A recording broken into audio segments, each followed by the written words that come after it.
पुराने जमाने में एक नेक ताजिर था। वो दूर दराज के शहरों में जाकर माल बेचा करता था। ताजिर बहुत ईमानदार था, झूठ और धोखाधड़ी से हमेशा बचता था।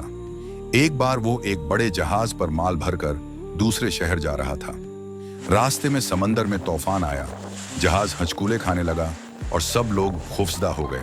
कई लोग अपने ज़ीवर और माल समंदर में फेंकने लगे ताकि जहाज हल्का हो जाए।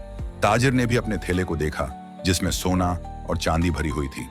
वो सोचने लगा, अगर मैं ये सब बचाने की कोशिश करूंगा तो जान खतरे में पड़ जाएगी, लेकिन अगर ये माल डूब भी गया तो कोई बात नहीं, मेरा रब राज़िक है, रिस्क देना उसी के हाथ में है।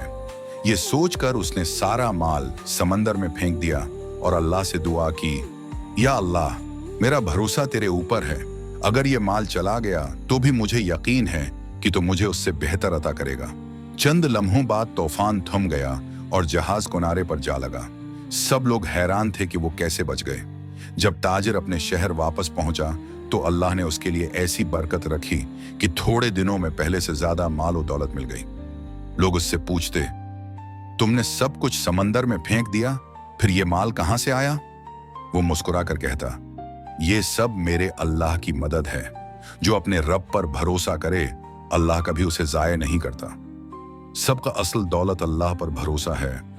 कभी कभी दुनियावी चीजें छोड़नी पड़ती हैं ताकि ईमान बच सके। रिस्क सिर्फ अल्लाह के हाथ में है, मेहनत और ईमानदारी से मिलता है।